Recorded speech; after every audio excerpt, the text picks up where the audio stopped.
अस्सलामुअलैकुम। Programme night addition में हम आपको खुशामदीद कहते हैं। नाजरीन, कल भी हमने साल 2019 में पाकिस्तान की सिफारती और दिफाई महाज पर मुल्क को दरपेश जो चैलेंजेस हैं उनका जिक्र किया था।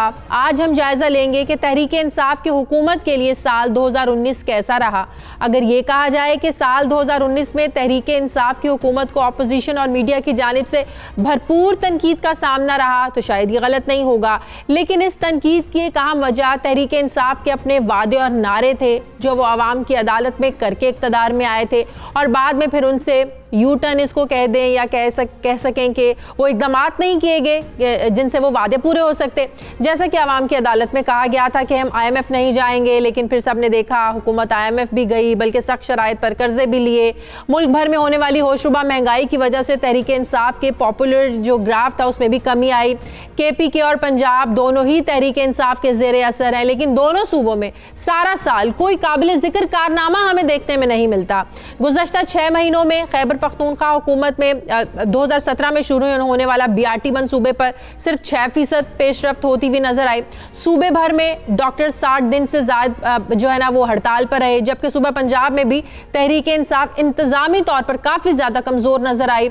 ना सानेहा साहिवाल पर कुछ हुआ, ना पुलिस इस्लाहात हुई, ना जनूबी पंजाब सूबा बनाने के हवाले से कोई खातिर ख्वाह इक़दामात हुए। डेंगू ने भी खूब हुकूमत को सताया। पंजाब में 3 वज़ीर इत्तलात, 3 चीफ सेक्रेटरी, 3 माह में 3 IG बदले गए, मगर हालात में कोई बेहतरी नहीं आई। जबकि PIC साने ने पंजाब हुकूमत की इंतजामी कमजोरी को और खोलकर सबके सामने रख दिया, जबकि मरकज में भी इक़्तिदार तहरीक इंसाफ के लिए फूलों की सेहत साबित नहीं हुआ।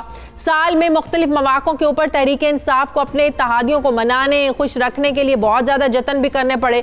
कभी किसी को वजारत दी गई तो कभी खुसूसी कराची के लिए पैकेज का ऐलान किया गया, जबकि आज भी कम मार्जिन का फ़ायदा उठाने के लिए अपोजिशन मुसलसल हुकूमत पर दबाव डाल रही है, मुख्तलिफ हरबे इस्तेमाल कर रही है। मगर तहरीक इंसाफ की हुकूमत के लिए एक मुस्बत पहलू ये रहा कि अपोजिशन की बड़ी जमातों के रहनुमाओं को करप्शन केसेस का सामना करना पड़ा, जिनमें बड़ी गिरफ्तारियां भी हुई, जिनकी वजह से अंदरूनी मामलात में घिरी अपोजिशन जमातें हुकूमत को ज़्यादा टफ टाइम नहीं दे सकी। पार्लियामेंट की बात करें तो पार्लियामेंट मछली मंडी का मंजर पेश करती रही, कोई काबिल जिक्र कानून साजी नहीं हो सकी। अपोजिशन की जानिब से ऐवान सदर को ऑर्डिनेंस फैक्ट्री कहा गया। इसी तरह आर्मी चीफ की मुद्दत मुलाजमत में तौसी के मामले पर समरी में जो गलतियां बार बार हुई उसकी वजह से PTI को ज़ाहिर है शर्मिंदगी का बाइस बने ये इक़दाम भी, जबकि इंतज़ामी मामलात भी तहरीक इंसाफ की हुकूमत अपोजिशन को इन मामलात में साथ लेकर नहीं चल सकी। इसके अलावा और बहुत से मामलात, और अब जो बड़ा एक इक़दाम उठाया है नैब ऑर्डिनेंस को लेकर, इस पर बड़ी लेदे हो रही है। 2020 में हुकूमत क्या कुछ लोगों के लिए कुछ रियायत करेगी, कोई अच्छे इक़दाम करेगी, अच्छे फलाही मंसूबे लोगों के लिए शुरू किए जाएंगे, रिलीफ मिलेगा इन अदर वर्ड्स अवाम को 2020 में। इस पर मैं बात करूँगी। मुझे ज्वाइन किया है वफाकी वज़ीर बराए साइंस और टेक्नोलॉजी फवाद चौधरी से। अस्सलाम वालेकुम फवाद, सबसे पहले तो नया साल मुबारक जो 1 घंटे के बाद शुरू हो जाएगा, बहुत बहुत मुबारक हो नया साल। फवाद, अगर ये कहें कि 2019 सिर्फ गिरफ्तारियों का साल था, एहतसाब के नारे और सिर्फ एहतसाब के दावे इस तक महदूद रहा, महंगाई का तूफान रहा, अवाम के लिए कोई खातिर खा इक़दामात नहीं हो सके, तो क्या ये दुरुस्त नहीं होगा? देखिए, पहली बात तो यह है कि जो आपने अभी इंट्रो भी अपना दिया और अभी आपने सवाल भी जो अपना दिया, उससे तो यही लगता है कि मुल्क जो है बड़ा बुरा हाल है, आपका अपना बहुत बुरा हाल है, बहुत आपके गुजारा नहीं हो रहा, और लुट गए, मर गए, बर्बाद हो गए, और पता नहीं आप घर कैसे पहुंचेंगी। तेल का जो इतना महंगा हो गया, आपके पास पैसे नहीं है, मेकअप आर्टिस्ट को आप तनख्वाह नहीं दे पा रहे। इसका 15% तबका ऐसा है जो ऐसे अच्छे हालात में जिंदगी गुजार है। 85% लोगों की हालत जो आप मुझे बता रहे हैं, यकीन करें ऐसी है। सही है, बहरहाल मैं ऐसे एग्री नहीं करता। बहुत सारे जो पाकिस्तान में 2019 में कुछ बातें बिल्कुल ऐसी हुई जो कि पूरी, जिस तरह की आपने कहा कि उम्मीदें थी वो पूरी नहीं हुई, लेकिन बहुत सारी ऐसी बातें हुई जो तवक्को से बढ़कर हुई। मिसाल के तौर के ऊपर मैं आपको ये कह सकता हूँ कि हम जब प्राइम मिनिस्टर साहब ने ओथ लिया था तो पाकिस्तान की मईशत बिल्कुल डूबने वाली थी। आज 73% हमारा ट्रेड डेफिसिट है उसमें कमी, करंट अकाउंट डेफिसिट में कमी आई है। हमारा जो ट्रेड बैलेंस है वो तकरीबन 40% जो है वो बेहतर हो गया है। आज हमारी जो साइंस एंड टेक्नोलॉजी में मसलन अगर आप लें तो मेरा 8 महीनों में साइंस एंड टेक्नोलॉजी का बजट जो है वो 600% जो है उसमें इजाफा हुआ है। इसी तरीके से हमारे यहाँ जो इस वक्त जो हमारी फॉरेन पॉलिसी में जो कामयाबियाँ हमें मिली हैं, हमारे जिस तरह से पुलवामा में पाकिस्तान की फ़ौज ने, पाकिस्तान के इदारों ने जिस तरीके से भारत की जारहियत का सब जो है वो मुंह तोड़कर हमने जवाब दिया, उनके जो तमाम तर रेशा दवानियाँ थी हमने उनको नाकाम किया। इसके साथ पाकिस्तान में एक फंक्शनल पार्लियामेंट है, फंक्शनल डेमोक्रेसी है। और ये भी बात सुनकर शायद आपको खुशी होगी कि ये पाकिस्तान में पहला डेकेड है जो मुकम्मल हुआ है डेमोक्रेसी का। सो जमहूरियत का पूरे 10 साल इसमें जो है वो मुकम्मल हुए हैं। बहुत सारी बातें अच्छी हुई हैं, बहुत सारी बातें बुरी हुई हैं। अब हमारा अगर मीडिया में आप जैसे जो बड़े एंकर हैं वो सिर्फ नेगेटिव चीजों के ऊपर प्रोग्राम करना चाहे, उनकी मर्जी है। पॉजिटिव चीजों पे 20 साल के बाद पाकिस्तान में क्रिकेट शुरू, आपको अपने नहीं, आपके घर में या मेरे घर में अगर कोई काम करने वाला है ना, यकीन करें उनकी हालत देख के पता चलता है कि वाकई को मुल्क के हालात बेहतर हो रहे हैं या अबतरी की जानिब बढ़े। जब उन लोगों की हालात में बेहतरी नहीं आती ना तो लगता है कि वाकई को बेहतरी नहीं है। जब आज भी लोग कहेंगे ना कि टमाटर महंगे हैं या इतनी सब्जी महंगी है, गोश्त आम आदमी नहीं खा सकता, तो फिर तो हम कहेंगे ना कि शायद बेहतरी नहीं आई। आप अफोर्ड कर सकते हैं, हम अफोर्ड कर सकते हैं, काम बनने की बात करें। नहीं, मैं आपकी बात से एग्री नहीं करता था। मैं तो खुद एक खैर एक आम आदमी हूँ। आप तो अमीर लोग हैं, मेरी तो तनख्वाह आजकल बड़ा बेड़ा गर्क हुआ, 2.5 लाख रुपया टोटल तनख्वाह।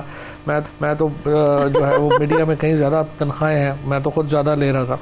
अच्छा, दूसरी बात यह है कि जो पाकिस्तान में जो आपके इंट्रो में मेरे ख्याल में जो खामी थी ना आपके इंट्रो में, उसमें सिर्फ नेगेटिविटी थी, पॉजिटिव कुछ नहीं था। आपको बताना चाहिए था कि 20 साल के बाद, 20 साल के बाद, नहीं इंट्रो में भी आने चाहिए थी ना। आपको बताना चाहिए था कि 20 साल में पाकिस्तान में पहली बार क्रिकेट वापस आई। ये मैं कल कर चुकी हूँ फवाद, मेरे प्रोग्राम के 2 हिस्से थे, 30 दिसंबर 31 दिसंबर, ये मैं सब कल कर चुकी हूँ कि हम क्रिकेट का हिस्सा और ये मैं कल कर चुकी हूँ। मुझे तुमने बुरे वाले में बुला लिया ना।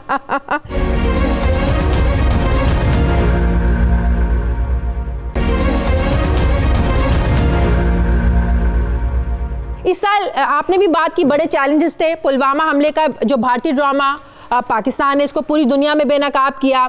फिर भारत के जो 5 अगस्त वाले इकदाम वज़ीर आज़म ने मामला UN में उठाया। इसमें तो कोई शक ही नहीं है कि कश्मीर का मामला जिस तरीके से आप लोगों की हुकूमत में उठाया गया है, इसमें कोई शक नहीं है, इससे पहले कभी इस फोरम पर इस तरीके से बात नहीं हुई, ये आप लोगों का क्रेडिट है।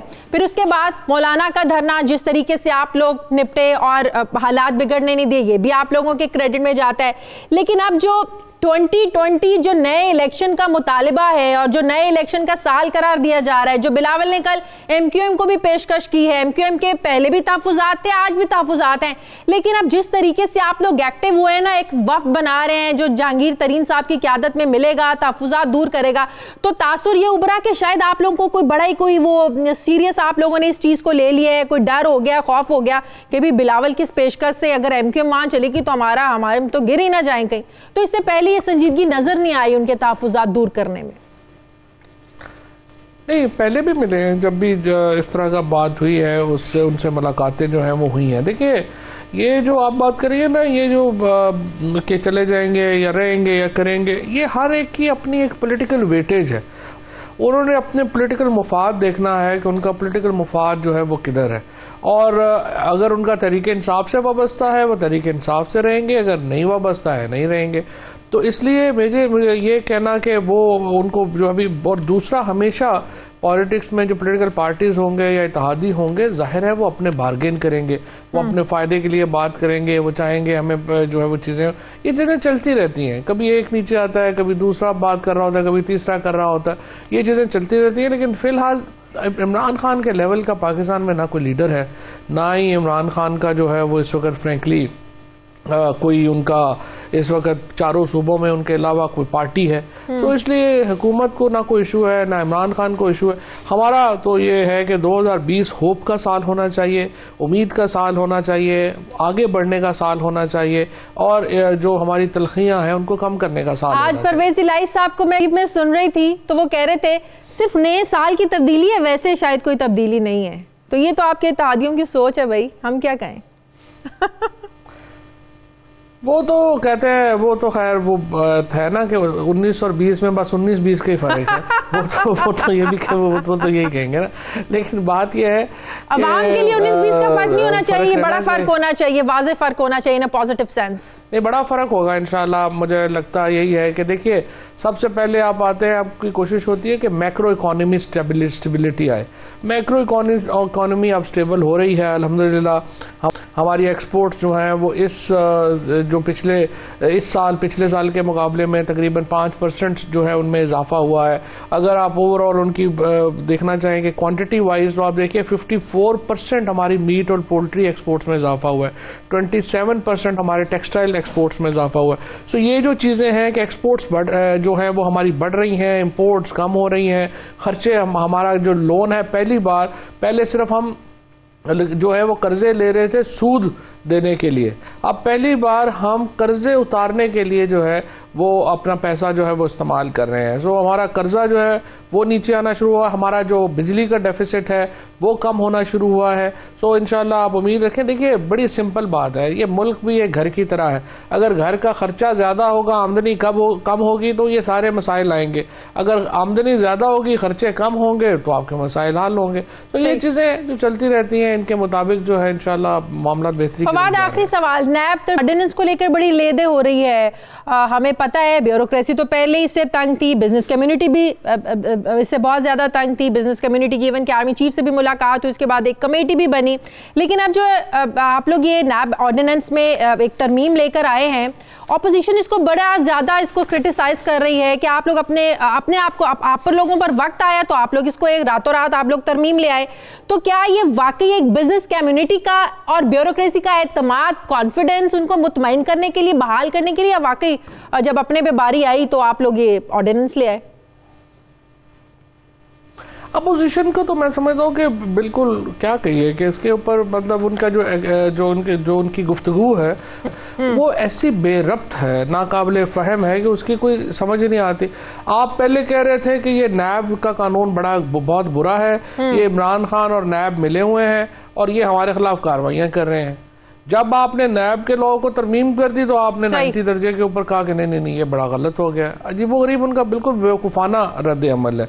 मेरी नज़र में इसके ऊपर एक बहुत अच्छी जो तरमीम का पैकेज है सेनेट में, वो अपोजिशन की तरफ से आया हुआ है।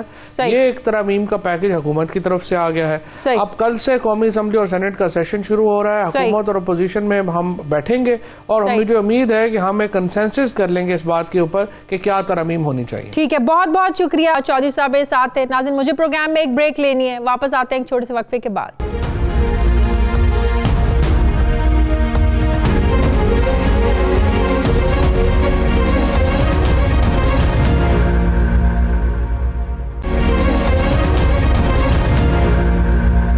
नाज़रीन, इक़्तिदार संभालने के बाद तहरीक-ए-इंसाफ की हुकूमत को जो सबसे बड़ा एक चैलेंज दरपेश था वो अदम इस्तेहकाम का शिकार मईशत थी, जिससे निमटने के लिए हुकूमत ने बहुत से अहम फैसले किए थे। लेकिन इस सारी सूरत हाल में अवाम को अभी तक रिलीफ नहीं मिला है।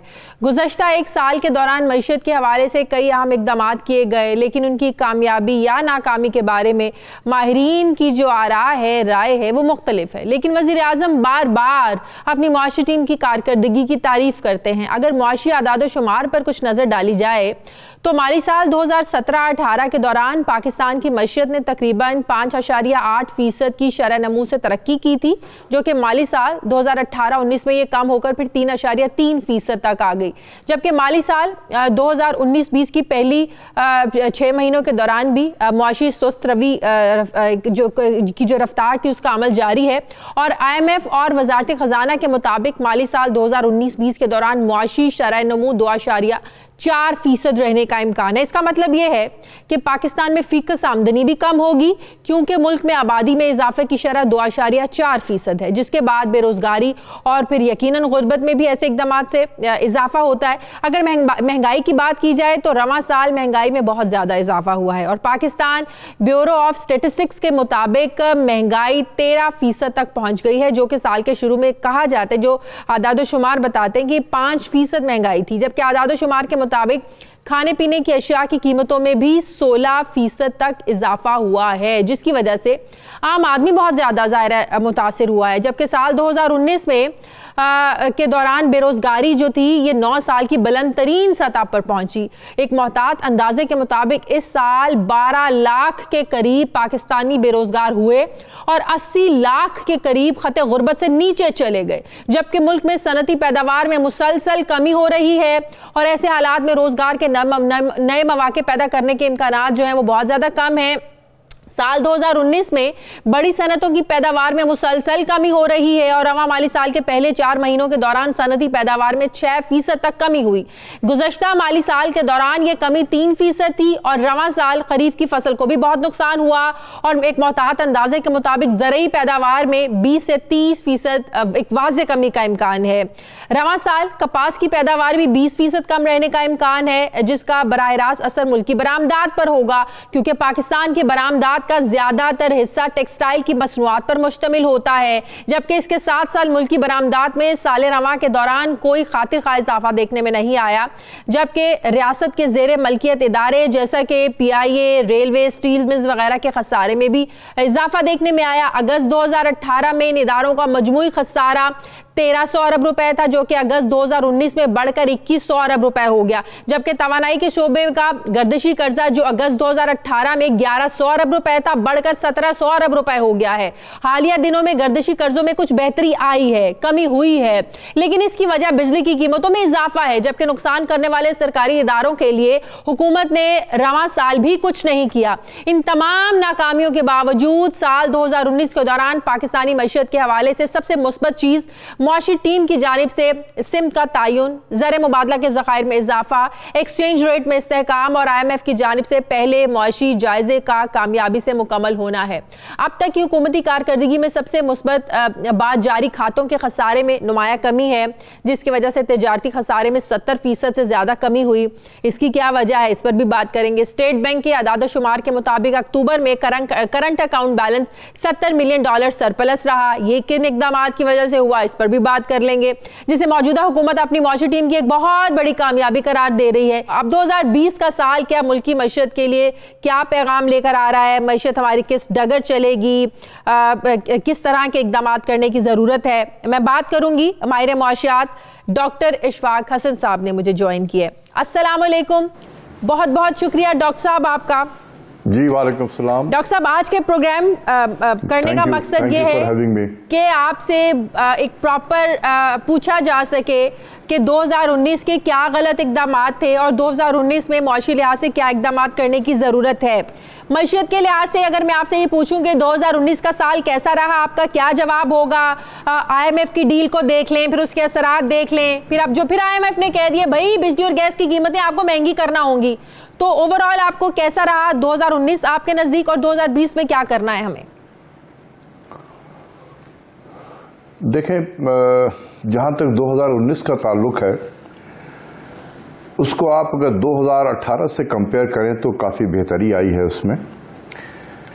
2018 में हमारा सबसे बड़ा चैलेंज था बैलेंस ऑफ पेमेंट का था। आपने बहुत डिटेल तरीके से पूरी मईशत को समराइज कर दिया है, मुझे दोबारा उन नंबरों को बताने की कोई ज़रूरत नहीं है। तो 2018 में हमारा सबसे बड़ा चैलेंज था बैलेंस ऑफ पेमेंट का। हमारे पास डॉलर नहीं थे, हम डॉलर मांगते फिर रहे थे। मांगने के बावजूद भी जब मुकम्मल नहीं हुआ, ज़रूरत फिर भी रही, तो फिर हम IMF में चले गए या हमें लेकर जाया गया। अब जब IMF में चले गए हैं तो अब जाहिर सी बात है कि जो मुल्क IMF में चला जाता है वो अपनी फाइनेंशियल पॉलिसीज जो है वो कॉम्प्रोमाइज़ कर देता है। मतलब वो पॉलिसीज अब उनकी नहीं चलती है, IMF की चलती है।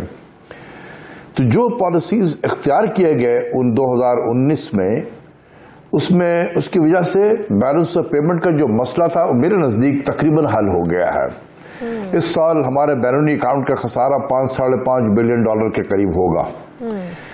रिजर्व में भी थोड़ा इजाफा हुआ है, कोई $11 बिलियन के करीब रिजर्व है, जो तकरीबन $7 बिलियन था, तो उसमें भी कुछ इजाफा नजर आ रहा है। एक्सचेंज रेट जरा स्टेबल हो गया है, वो जिस तरीके से उछाड़ पछाड़ हो रहा था 2018 में अब आपको नजर नहीं आता है। और इसकी वजह से एक इस्तेहकाम आपको नजर आती है मईशत में, और स्टॉक मार्केट के बढ़ने की एक वजह यही है कि एक इस्तेहकाम नजर आ रहा है उन्हें। लेकिन जिस तरीके से हमने इसको बेहतर किया है उसने 10 और प्रॉब्लम को जन्म दे दिया पाकिस्तान की मईशत में। और वो प्रॉब्लम है बेरोजगारी, महंगाई, सनती पैदावार का खत्म हो जाना, तकरीबन इंडस्ट्रीज का बैठ जाना, और ओवरऑल मईशत के बढ़ने की रफ्तार आबादी के बढ़ने की रफ्तार के बराबर हो जाना। और जब इतनी स्लो हो जाए मईशत तो बाय डेफिनेशन जो लोग भी 1.5 से 2 मिलियन लोग जब आते हैं जॉब मार्केट में, सबको नौकरी नहीं मिल सकती है, तो pool of unemployed people will keep on rising. अवाम पे मुसीबत टूट पड़ी हुई है, अवाम पे महंगाई है। और ये क्यों महंगाई हुई है? एक जब हम इंटरेस्ट रेट को बढ़ाते हैं तो उससे जो कर्जे लोग बैंकों में जो जितनी भी थोड़ा बहुत ले रहे हैं उनका कॉस्ट ऑफ प्रोडक्शन बढ़ता है, वो पास ऑन करते हैं अपने गुड्स की शक्ल में जो बनाते हैं, वो कीमतें बढ़ती हैं। फिर इसी तरीके से हमने पेट्रोल की कीमतें बढ़ाई, हमने डिवैल्यूएशन किया तो तमाम इंपोर्टेड इनपुट्स की कीमत बढ़ गई, इंक्लूडिंग ऑयल की कीमत बढ़ी है। तो इससे क्या हुआ? ट्रांसपोर्ट के चार्जेस बढ़ गए हैं, फर्टिलाइजर की कीमतें बढ़ गई हैं, पेस्टिसाइड्स की कीमतें बढ़ी हैं, ट्रांसपोर्ट के चार्जेस बढ़ गए हैं। तो ये जो हुकूमत क्रेडिट लेती है कि इंपोर्ट का जो एक गैप था वो कम हुआ है, हमारा जो ट्रेड डेफिसिट था वो कम हुआ है, तो ये तो फिर आपकी अगर इंपोर्ट पॉलिसीज इतनी ज्यादा सख्त होंगी तो उसका नतीजा इसमें हुकूमत का तो कोई कमाल नहीं है ना। फिर देखिए ना, हमने इसको प्रॉब्लम को इस तरीके से सॉल्व किया। मैं आपको एक बिल्कुल पब्लिक के ज़माने बता दूं कि लोग कुछ घर में रह रहे हैं, जब आप घर में रहते हैं तो बिजली भी का भी इस्तेमाल कर रही होती हैं, गैस का भी इस्तेमाल हो रहा हो। आप घर को बंद करके कहीं चले जाएं तो ना बिजली का इस्तेमाल होगा ना गैस का इस्तेमाल होगा, तो आपका बिजली का बिल भी बहुत कम हो जाएगा, गैस का बिजली का बिल भी बहुत कम हो जाएगा, तो आपकी सेविंग बढ़ जाएगी, आप बहुत खुश हो जाएंगे। तो हमने बिल्कुल ऐसे ही किया कि मईशत का दरवाजा बंद कर दिया कि ना मईशत में कोई एक्टिविटी होगी ना इंपोर्ट होगा, क्योंकि हम जैसे तरक्की पजीर मुल्कों की मईशत जो है वो डिपेंड करती ही है इंपोर्टेड रॉ मटेरियल्स पे, इंपोर्टेड कैपिटल गुड्स पे, मशीनरी पे, एनर्जी पे, हर चीज पे हम इंपोर्ट करते हैं। तो जब हम मईशत के पहिए को बिल्कुल बंद कर दें, जैम कर दें, तो हम कोई चीज इंपोर्ट नहीं करेंगे। इसलिए आप देखें कि 22-23% इंपोर्ट गिरा हुआ है, जिसकी वजह से हमारा बैलेंस ऑफ पेमेंट सही हो गया। तो इसकी वजह से क्या हुआ है? इसकी वजह से हमारी इंडस्ट्री खत्म हो गई है। मैं लफ्ज बहुत डेलिबरेटली इस्तेमाल कर रहा हूं, इंडस्ट्री खत्म हो रही है, यानी कि डी इंडस्ट्रियलाइजेशन का प्रोसेस बहुत तेजी से शुरू हो गया है। Contribution of industry in our GDP is shrinking. ये जो वजीर आजम कह रहे हैं जी 2020 जो है वो नौकरियों का साल है, कैसे नौकरियां पैदा होंगी? आपने इतने करोड़ों में आपने घर भी बनाने हैं, आपने इसके अलावा नौकरियां भी करोड़ों लोगों को देनी है, तो ये कैसे होगा? 50 लाख घर कैसे बनेंगे? करोड़ों नौकरियां कैसे पैदा करेंगे आप जब आपकी इंडस्ट्री बंद हो रही है? एक हमारे टीवी के बड़े अच्छे प्रोड्यूसर वो थे, एंकर पर्सन, उनका एक प्रोग्राम था, तो उनका टाइटल था कहने में क्या हर्ज है। हमारे फैसल वार्डर साहब भी जो थे उन्होंने भी यही कहा था कि नौकरियों की बारिश हो जाएगी। और ये मैं चंद साल की बात नहीं कर रहा हूं या चंद महीनों की बात नहीं कर रहा हूं, मैं चंद दिनों की बात कर रहा हूं। तो इस किस्म की चीजें जब वज़रा अगर बोलने शुरू करें और प्राइम मिनिस्टर भी अगर उसी तरीके से बातें कहें, तो इसका मतलब यह है कि prime minister is under pressure. ठीक है ना? तो वो आवाम को हौसला देने के लिए यही बात करते हैं कि 2019 जो था वो स्टेबलाइजेशन था, 20 का साल ग्रोथ का साल होगा। भाई बाय डेफिनेशन ग्रोथ का साल नहीं हो सकता है। हम IMF के प्रोग्राम में, मत भूले कि हम IMF के प्रोग्राम में हैं और IMF का प्रोग्राम एंटी ग्रोथ प्रोग्राम है। अगर इनके जो लोग हैं जो सेलेक्टिव इंफॉर्मेशन देते हैं अपने प्राइम मिनिस्टर को, और प्राइम मिनिस्टर इसीलिए खुश हो जाते हैं कि वो चुन चुन के इंफॉर्मेशन यही देते हैं कि करंट अकाउंट कम हो गया सर, रिजर्व बढ़ रहा है, स्टॉक मार्केट ऊपर जा रहा है, बस इससे ज्यादा नहीं बताते। बिल्कुल कि सर इसकी वजह से इंडस्ट्री बैठ गई है, इसकी वजह से मुल्क में महंगाई हो गई है। ये आप देखेंगे कि अभी दिसंबर का नंबर आज कल में आ जाएगा इन्फ्लेशन का, ये 13% और 13.5% के दरमियान में होगा। ये इन्फ्लेशन।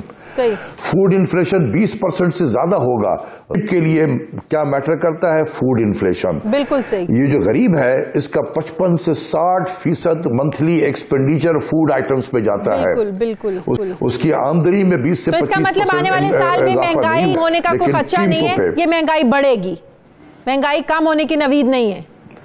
देखिए, अगर यही पॉलिसी हमने रखी, हर दूसरे दिन गैस की कीमतें बढ़ा रहे हैं, हर दूसरे दिन बिजली की कीमत बढ़ा रहे हैं, तो खुद कोई सोचे, कॉमन सेंस भी अपना इस्तेमाल कर ले कि क्या इससे महंगाई कम हो जाएगी। बिल्कुल सही। हम तो खुद बढ़ा रहे हैं। बिल्कुल सही। बहुत बहुत शुक्रिया डॉक्टर इशफाक हसन साहब मेरे साथ है। डॉक्टर साहब बहुत शुक्रिया आपका। नाजरीन, 2019 में शोबिज, अगर हम 2019 में एंटरटेनमेंट इंडस्ट्री की बात करें तो ये साल काफ़ी अच्छा रहा इस हवाले से, क्योंकि इस साल भी फिल्म और टीवी के शोबे में काफ़ी ज़्यादा तरक्की हुई। नई फिल्मों और ड्रामों के लिए करोड़ों रुपए की सरमायाकारी की गई। मजमूई तौर पर यह साल इंडस्ट्री के लिए बेहतरीन रहा। 2019 में 23 फिल्में रिलीज़ हुई, जिनमें से सरमद कोसट की फिल्म जिंदगी तमाशा ने इंटरनेशनल फिल्म बुसान में किमजी सिविक अवार्ड भी जीता। और इस साल जो फिल्में रिलीज हुई इनमें गुम, जैकपॉट, लाल कबूतर, शेर दिल, गाजी, छल्लावा, रॉन्ग नंबर 2, बाजी, रेडी स्टेडी नो, तुम ही तो हो, हीर मांझा, परे हट लव, सुपरस्टार, कॉफ कंगना वगैरह शामिल हैं। जबकि जिन ड्रामा को बहुत ज़्यादा रेटिंग मिली उनमें रांझा रांझा कर दी, मेरे पास तुम हो जो आजकल बहुत ज़्यादा देखा जा रहा है, शायद ही कोई ऐसा हो जिसको हफ्ते वाले दिन इस ड्रामे का इंतज़ार ना होता हो। फिर अलिफ, एहदे वफा, दो बोल, खास, मीर आबरू, सुनो चंदा और बहुत सारे ड्रामे शामिल हैं जो बहुत ज़्यादा लोगों में पसंद किए जा रहे हैं। जबकि अगर ये कहा जाए कि रांझा रांझा कर दी और मेरे पास तुम हो ने कामयाबी के रिकॉर्ड कायम किए तो शायद ये गलत नहीं होगा। जबकि IMDb की रेटिंग में ड्रामा सीरियल मेरे पास तुम हो, गेम ऑफ थ्रोन्स की मकबूलियत को भी इसने पीछे छोड़ दिया है। 2019 पाकिस्तान की शोबिज़ इंडस्ट्री के लिए बेहतरीन रहा और उम्मीद है कि 2020 भी पाकिस्तान की शोबिज़ इंडस्ट्री के लिए अच्छा साबित होगा। शोबिज़ इंडस्ट्री इसमें मज़ीद ज़्यादा फले फूलेगी और दोबारा से अपने उरूज की तरफ जाएगी इंशाअल्लाह। मुझे प्रोग्राम में एक ब्रेक लेनी, वापस आते हैं छोटे से वक्फे के बाद।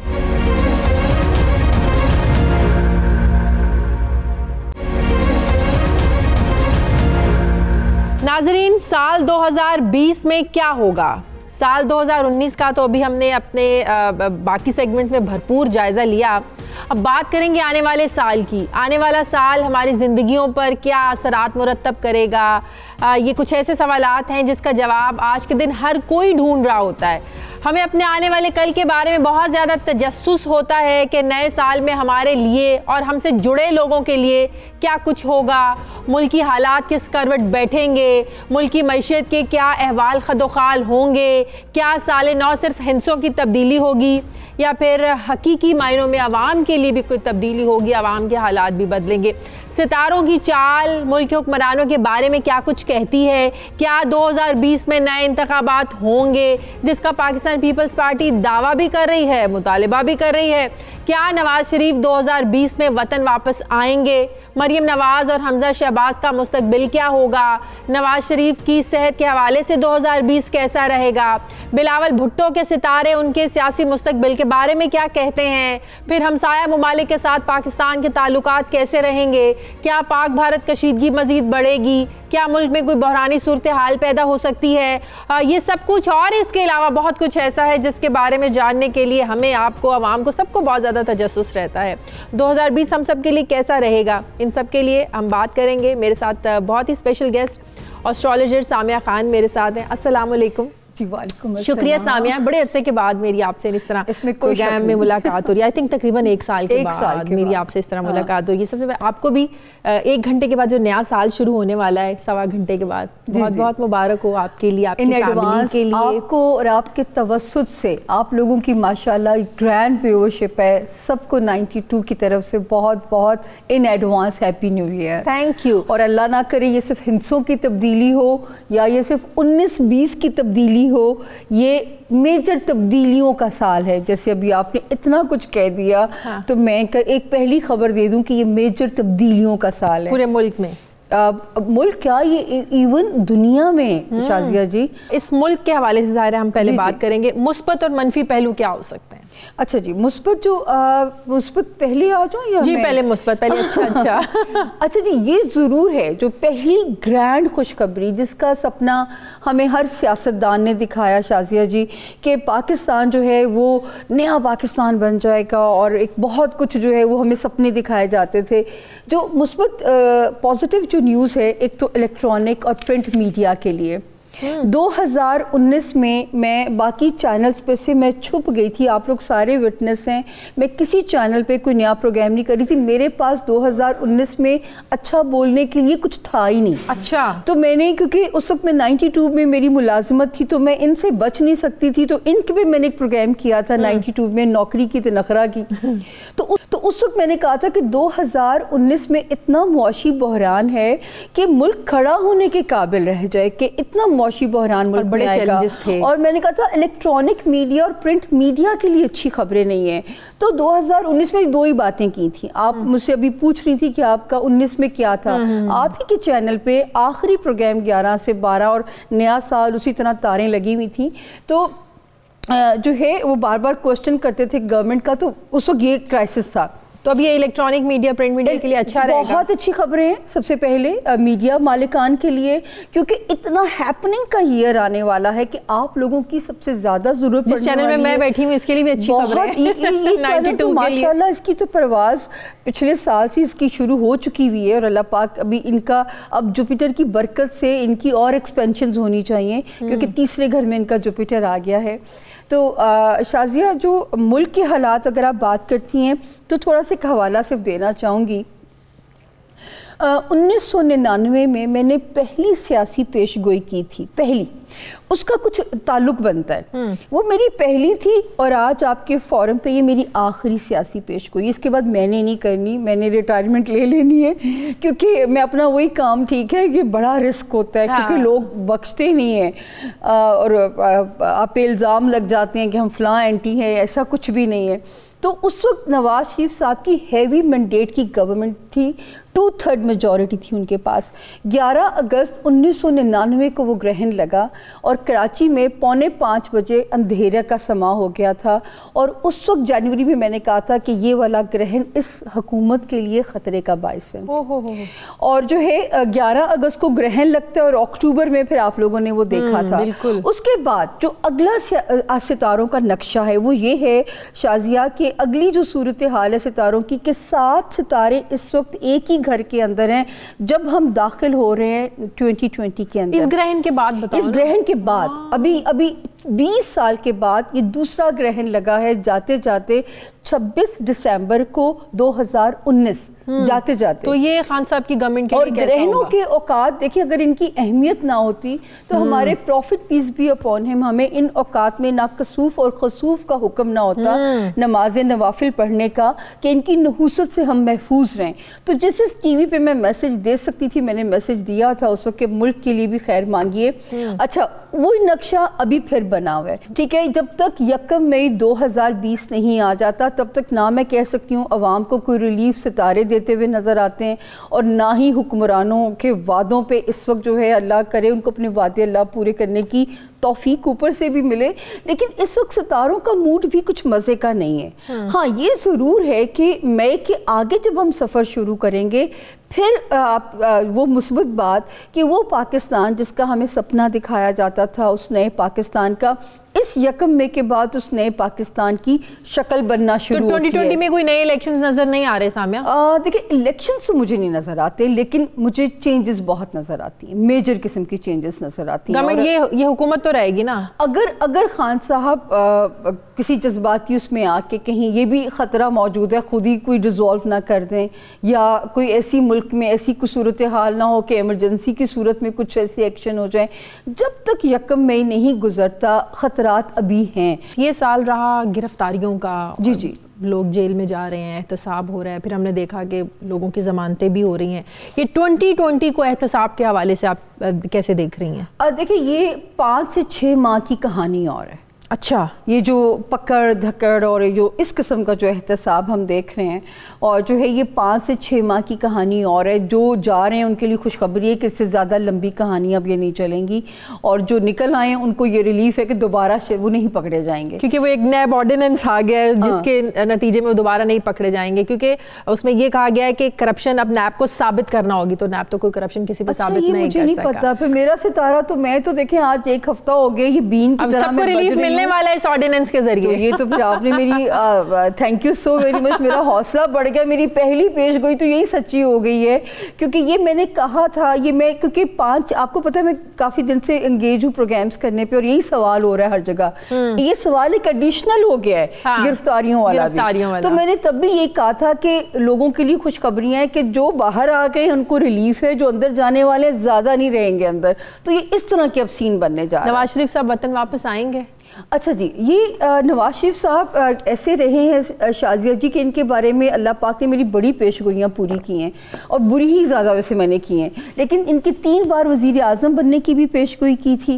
इनकी -1 जब हुआ है उस अदालती फैसला इनके अगेंस्ट आए तब भी मैंने पेशगोई सितारों के हिसाब से की थी, क्योंकि नवाज शरीफ साहब 1.5 सदी के दौर में दौरे हुकूमत में रहे, और वो उनके एक सख्त किस्म का दौर था जिस दिन से उन्होंने ओथ लिया था।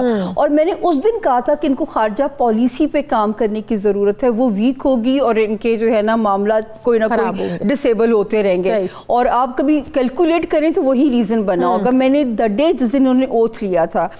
अच्छा, क्योंकि फिर जब 11 अगस्त 2019 आता है तो सितारों की रोशनी में इस प्रोग्राम में मैंने कहा था कि किसी वक्त भी रिलीफ अनाउंस हो जाएगा।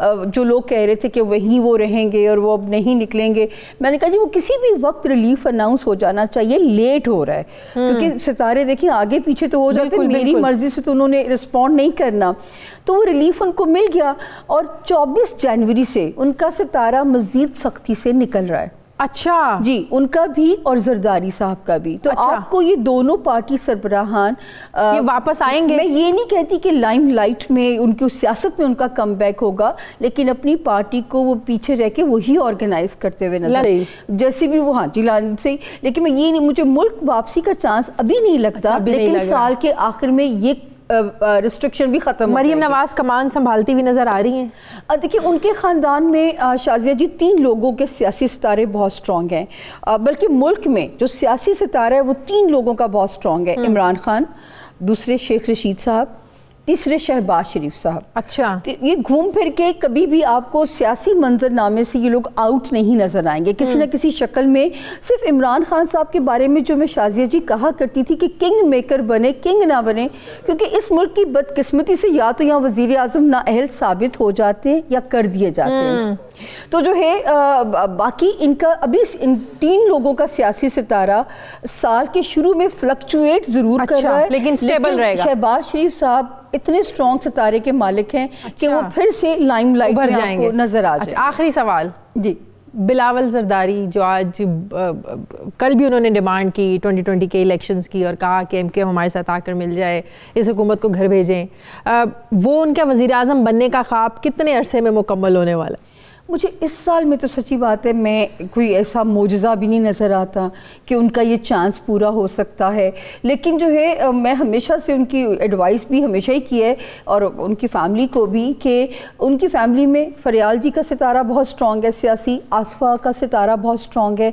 मुझे ऐसे लगता है कि अल्टीमेटली इनको अपनी किसी घर की फीमेल के ऊपर ही ये काम करेगी पीपल्स पार्टी, और पीपल्स पार्टी भी भरपूर कम बैक करेगी मुल्क की पॉलिटिक्स में। ये बिल्कुल मैं नहीं कह सकती कि यहाँ पे जो है वो मतलब एक कमान एक बार फिर या तो आसफा के हाथ जाएगी। बिल्कुल, क्योंकि मैंने कहा ना कि यूरेनस का नंबर है 2020 मेजर तब्दीलियों का साल है, मेजर तब्दीलियों का साल। दुआ करते हैं अल्लाह ताला अच्छी खुश, उसका and in the and come से कम अच्छे है, वो उनका एंड अच्छा है, मतलब कि ज्यादा मुस्बत पहलू है हमें 2020 में। शुक्र अल्हम्दुलिल्लाह। ठीक है, बहुत बहुत शुक्रिया सामिया हमारे साथ थी। नाज़रीन वक्त तो गुजर जाता है मगर यादें रह जाती हैं। तकरीबन 1 घंटे के बाद पाकिस्तान में नया साल शुरू हो जाएगा।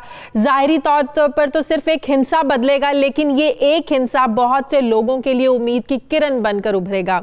बहुत से लोग इस एक हिंसे की तब्दीली से नए ख्वाब बुनेंगे और उनके हुसूल की कोशिशों में लग जाएंगे, और फिर यही उम्मीद इंसान की ज़िंदगी की एक असल फ़िलॉसफी है जिसको आज तक शायद कोई समझ नहीं सका है। हमारी दुआ है कि आने वाला साल बेहतरीन सबके लिए साबित हो, इस मुल्क के लिए, कौम के लिए खुशियाँ और कामयाबियाँ लेकर आए।